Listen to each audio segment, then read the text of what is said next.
Oh ya, lupa lupa. Maaf, Kalau maaf teman-teman notif, saya bingung karena sama cantiknya. Oh, iya, iya, Kalau iya, untuk iya, pas- silakan. kalau untuk pas Pada saat kita belajar nih, dosen-dosen yang ngajar asik-asik nggak? Biasanya kan kita takut nih ya sama Iya. dosen-dosen killer. harus banget daftar di program studi kita karena ya kita jalaninya seru banget. Bahasa Indonesia ini kita sudah mengacu pada kurikulum MBKM ya, maksudnya Merdeka Belajar Kampus Merdeka.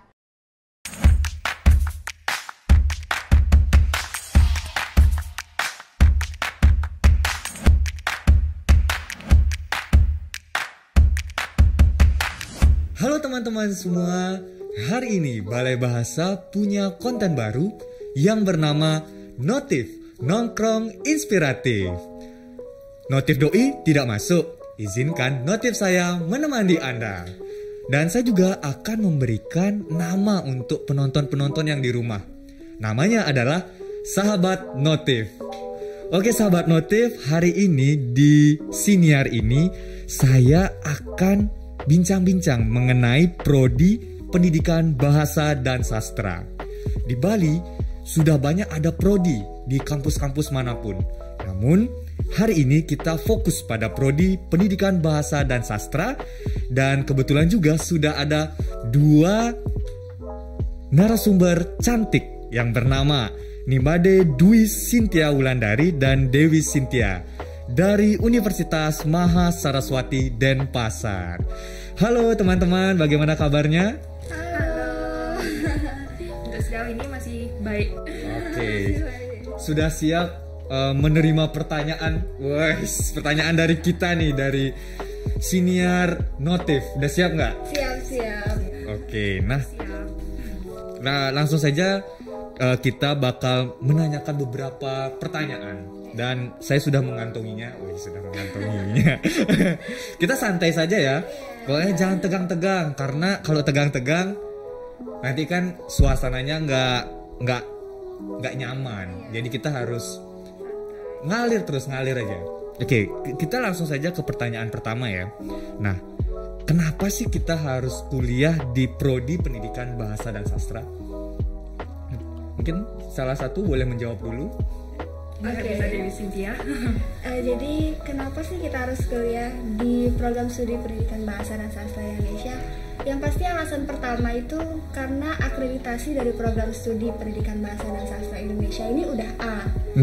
Kemudian juga tenaga pengajarnya itu sudah profesional dan berkompeten dalam bidangnya. Kemudian fasilitas yang akan kita dapatkan juga cukup lengkap. Selain itu juga di program studi pendidikan bahasa dan sastra Indonesia ini mempunyai banyak beasiswa unggulan. Wah. Ya, di antara itu yang pertama ada kuliah gratis sampai tamat. Kemudian juga ada beasiswa untuk mahasiswa berprestasi. Juga ada potongan SPP untuk mahasiswa baru berprestasi dan juga potongan SPP untuk mahasiswa aktif berprestasi. Kayak gitu sih. Ya. Nah, kalau dari Wulandari sendiri mungkin ada tambahan? Kalau kenapa kita harus kuliah di FKIP Unmas Denpasar, khususnya prodi pendidikan bahasa dan sastra Indonesia itu, di sini tuh seperti yang disampaikan oleh Dewi Cynthia tadi, akreditasi kita tuh sudah dosen-dosennya tuh semua sudah berpengalaman dan sangat profesional gitu. Ditambah lagi fasilitas yang disediakan oleh kampus itu sendiri tuh sangatlah memadai ya Dewi ya, banyak sudah seperti lab-lab itu tuh sudah sangat-sangat memadai gitu. Jadi kita untuk kuliahnya tuh sangat-sangat nyaman. Oke, nah kalau misalnya tadi kan teman-teman ini udah sempat membahas mengenai fasilitas. Nah, kira-kira fasilitas apa saja sih di prodi pendidikan bahasa dan sastra yang menurut teman-teman ini kayaknya jadi nilai lebih nih dari Universitas Maha Saraswati Denpasar?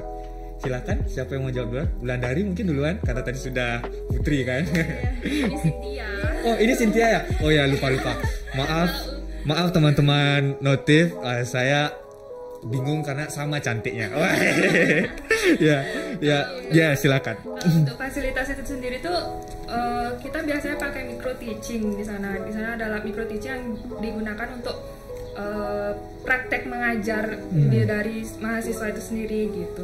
Ya, ada lab komputer itu tuh, sangat tersedia, ada ruang baca, perpustakaan gitu. Jadi semua fasilitas itu tuh disediakan oleh kampus itu lengkap sekali. Jadi kita kuliah tuh terasa nyaman gitu. Semua fasilitas itu sudah ada gitu. Kalau dari Cynthia-nya mungkin ada tambahan? Iya, kita juga dari program studi pendidikan bahasa dan sastra Indonesia juga nggak lupa kita juga punya lab bahasa ya. Oh, oke. Iya, Program iya. studi pendidikan bahasa dan sastra Indonesia dan program studi kami itu menyediakan, jadi kita bisa belajar bahasa itu lebih dalam di sana. Oke, nah kalau sekarang udah ngomongin fasilitas, pasti ada kegiatan pembelajaran.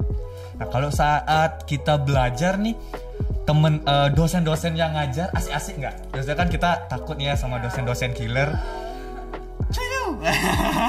Dosen-dosen killer pasti sudah ditandai sama mahasiswanya ya kan? Nah kalau dosen-dosen di Maha Saraswati Denpasar bagaimana? Kalau untuk dosen-dosennya tuh semuanya baik-baik banget, Seru-seru banget. Ini nggak lagi menjilat kan ya? Oh serius tapi oke siap. Lanjut. Dosen-dosen tuh seru-seru banget. Iya. Gak mudah bergaul sama mahasiswanya gitu. Kayak kita nggak merasa kalau itu tuh lagi sama dosen gitu. Jadi kita berinteraksinya biasa kayak teman. Berarti kayak sama temen gitu dah jadinya ya rasanya ya. Masih muda-muda nggak dosennya? Mudah-mudahan. Kalau bisa maksudnya di statistikakan, wes bahasanya dalam sekali bahasanya ya. Kalau bisa di statistikakan, range umurnya berapa guru dosen-dosen di Maha Saraswati Denpasar? Mungkin 30-an. 30-an ya, 30-an ya. Oh berarti nggak terlalu jauh banget lah ya, nggak yang. Walaupun sudah berumur tuh masih tetap kayak Jauh muda. gitu. Oh iya, oke. Berarti pastilah seru dah jadinya kegiatan pembelajarannya ya. Nah, kalau kita ngomongin sekarang kita balik lagi ke prodi pendidikan bahasa dan sastranya. Menurut teman-teman berdua nih, prospek kerja apa yang bisa kita dapatkan setelah lulus dari prodi ini? Untuk prospek kerja lulusan yang bakal bisa kita dapetin setelah lulus dari program studi pendidikan bahasa dan sastra Indonesia ini sebenarnya cukup luas ya. Mungkin orang-orang kadang berpikiran kalau kuliah di program studi pendidikan pasti jadi guru kayak gitu. Iya. Tapi sebenarnya itu enggak sama sekali, karena selain kita bisa jadi guru PNS atau swasta, kita juga bisa berwirausaha dalam bidang pendidikan. Kayak misalnya kita bisa buka bimbel atau tempat les. Iya betul. Kemudian kita juga bisa jadi sastrawan tentunya, karena kita juga belajar sastra. Terus kita juga karena kita dapat mata kuliah peliputan dan jurnalistik, kita juga bisa menjadi jurnalis atau wartawan seperti itu. Ya, apalagi kalau misalnya saya juga mau menambahkan ya, biasanya kalau anak sastra ini paling peka sama seni, ya nggak? Iya, benar. Ya jadinya apalagi di lingkup kita yang sudah tumbuh di teknologi yang sosial media sudah ada, kita sudah disediakan media nih untuk berekspresi. Bahkan menurut saya punya peluang besar ya, bahkan di dunia industri kreatif pun anak sastra masih dapat ya gitu ya. Oke. Nah kalau misalnya sekarang kan tadi itu masalah prospek. Nah sekarang kita kan lagi dilanda pandemi. Kegiatan pembelajaran di sana terganggu tidak? Atau sekarang malah lebih bagus, atau misalnya sama sekali ya biasa saja tapi tidak mengganggu esensi pembelajaran itu sendiri? Teman-teman gimana? Untuk sistem pembelajaran dari program studi pendidikan bahasa dan sastra Indonesia ini kita sudah mengacu pada kurikulum MBKM ya, maksudnya Merdeka Belajar Kampus Merdeka. Oh iya. Ya, itu. Jadi kita sudah mengacu ke sana. Kemudian kalau di masa pandemi ini kita sekarang menggunakan sistem blended learning ya, atau mengkombinasi antara online dan offline. Iya. Tapi tetap kalau misalnya offline ada ininya sih, ada syarat. Ada protokol kesehatannya lah yang harus dijalankan ya. Ya, harus mahasiswanya harus kurang dari 10 orang baru kita bisa kuliah offline kayak gitu ya. Ya, mungkin dari Wulandarinya ada mau tambahan lagi atau rasanya sudah cukup nih?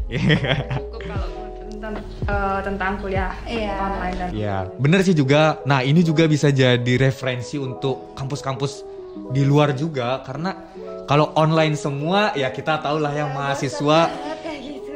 tinggal off cam, nanti ditinggal kita tidur atau main ya kan. Jadi kalau misalnya blended learning ini atau dikombinasikan, setidaknya ada materi yang masuk, betul nggak?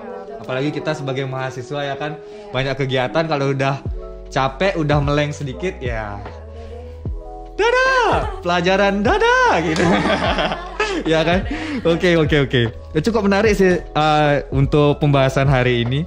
Nah, kalau misalnya kegiatan di mahasiswa, saya singkat aja ya, PBS ini apa saja sih kegiatannya? Selain pembelajaran tadi ya, mungkin ada kegiatan tambahan mungkin dari kampusnya bagaimana? Kalau dari kampusnya itu pasti tentu kayak kita ada ikut UKM gitu, unit kegiatan mahasiswa, itu tuh kita harus ikut ini tuh. Nah, di sana juga pastinya ada BEM juga, kita bisa ikut. Sekarang kayak kita kan ikut kita HMPS mahasiswa. Oh iya benar. Di HMPS itu di sana kita bisa ikutin.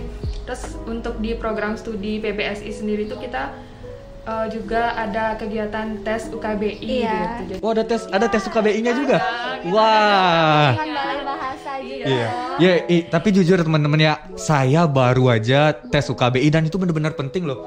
Mungkin bagi sebagian orang tes UKBI ini remeh lah ya bahasa Indonesia. Tapi tidak seperti itu teman-teman, itu sangat sulit, sumpah. Sulit banget kan ya? Iya. Itu benar-benar. Jadi teman-teman yang tertarik untuk tes UKBI, Balai Bahasa juga menyediakan. Jadi teman-teman yang di luar nih tertarik dengan bahasa Indonesia, kaidahnya itu seperti apa, tinggal datang saja ke balai, nanti bakal diinformasikan. Betul kan ya? Wah, bagus nih kampusnya nih. Anak saya nanti harus kampus di sini. Wah. Iya. Oke, nah itu tadi kegiatannya ya. Kan ada kegiatan UKM. UKM yang disediain apa aja? Yang gini deh, yang favorit, yang biasanya favorit anak-anak. Marching band. Iya. Terus juga ada UKM futsal. Vanessa Voice itu paduan juga. suara. Paduan suara juga. Terus ada juga favorit mahasiswa biasanya itu Mapala. Waduh. Siapa yang gak suka Mapala? 1, 2, 3 ya. Pasti dah dia. Yang badan-badannya keker biasanya kan anak-anak Mapala. Suka naik gunung. Iya. Ya, isi video-video sinematik sekarang kan ya. Sama bawa nama Gunung Batur 17 MLTL gitu kan. Nama pacarnya gitu. Iya betul. Ini favorit banget itu. Ya, oke. Nah, itu kan berarti bisa disimpulkan lah ya untuk prodi pendidikan bahasa dan sastra ini pasti seru banget nih. Dan teman-teman saya rekomendasikan untuk terutama yang anak-anak SMA sekarang ya yang masih bingung mau kuliah di mana, Mahasaraswati dan Pasar bisa jadi solusi teman-teman. Oke, nah tadi kan teman-teman sempat menyinggung masalah HMPS namanya ya, Himpunan Mahasiswa Program Studi. Nah, program kerja dari HMPS ini apa aja? Oke, dari program kerja HMPS sendiri itu sebenarnya banyak ya. Cuman kita dari HMPS ini punya 3 program kerja besar. Sebenarnya ini kita podcast ini juga salah satu program. Oh, ini salah satu. Iya. Kayak gitu. Terus 3 program kerja besar itu ada salah satunya pertama itu ada Pensas atau Pentas Sastra. Nah, di sana di pentas itu apa aja nih? Nah, tentang sastra-sastra gitu kayak kita pentaskan drama, baca puisi lebih gitu. Lebih ke mengapresiasi sastra sih. Oh iya. Dipentaskan dari mahasiswa-mahasiswa program studi kita. Dosennya juga. Kita sama. Oh, berarti baru intern aja ya? Iya. Baru intern aja. Oke. Terus ada juga Bulbas atau Bulan Bahasa. Kalau Bulan Bahasa itu biasanya kita adain dengan seminar, kemudian olimpiade atau lomba-lomba gitu. Terus yang terakhir itu ada pengabdian masyarakat terpadu dosen dan mahasiswa. Ini biasanya kita mengabdi pada desa gitu. Oh ya, harus ada sih ya. Apalagi transisinya nih dari generasi kita sama generasi yang sebelum-sebelumnya tuh jauh. Jadi harus ada kombinasinya sih. Ya betul sih, harus ada kegiatan pengabdian masyarakatnya juga. Berarti baru itu aja atau ada tambahan lagi mungkin? Oh, berarti baru itu ya. Nah, tapi semuanya sudah berjalan pastinya kan ya. Semua program itu sudah berjalan ya. Nah, Nah, terakhir untuk penutup bagi siniar Notif, pesan-pesan nih untuk teman-teman di luar, sahabat-sahabat Notif yang baru bergabung dengan Balai Bahasa, apa nih biar teman-temannya di rumah tertarik untuk kuliah di Mahasaraswati Denpasar, terutama prodi Pendidikan Bahasa dan Sastra. Oke. Untuk pesan-pesannya untuk teman-teman SMA atau teman-teman yang mau lanjut kuliah, jangan ragu buat kuliah di program studi Pendidikan Bahasa dan Sastra Indonesia, karena di program studi kami ini sudah terakreditasi A, kemudian tenaga pengajarnya juga sudah profesional dan berkompeten dalam bidangnya. Kemudian fasilitas yang disediakan juga cukup lengkap, ruang kelas nyaman, laboratoriumnya juga lengkap. Kemudian selain itu juga banyak hal yang bisa kita dapatkan dari program studi Pendidikan Bahasa dan Sastra Indonesia. Jadi tunggu apa lagi ya? Kami tunggu di program studi Pendidikan Bahasa dan Sastra Indonesia, karena program studi kami sudah membuka penerimaan mahasiswa baru ya. Untuk info lebih lanjutnya bisa lihat di Instagram kami. Iya. Sekalian juga langsung di follow mereka berdua juga kan, nanti kan lebih dekat lagi, tak kenal maka tak sayang. Yes.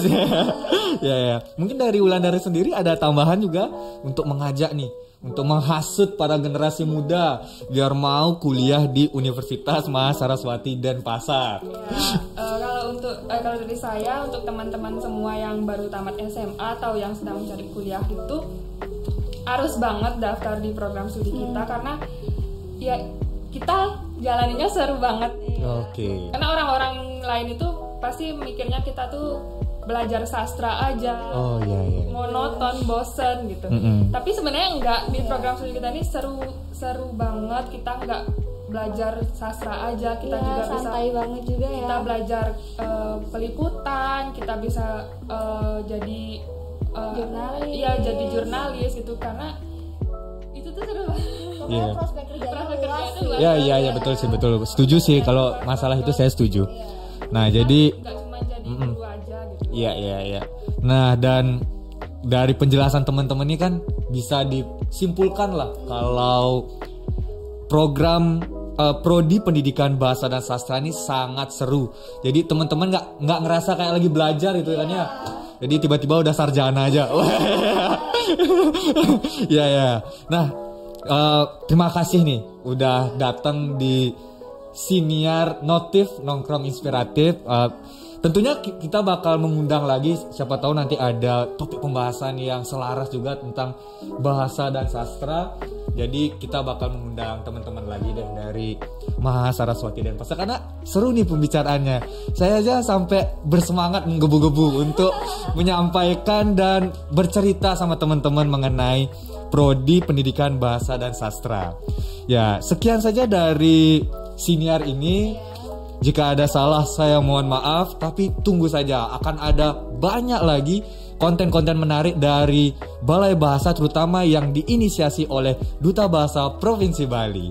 Sampai jumpa. Salam Notif Nongkrong Inspiratif. Notif doi gak masuk, izinkan notif saya menemanimu. Sampai jumpa.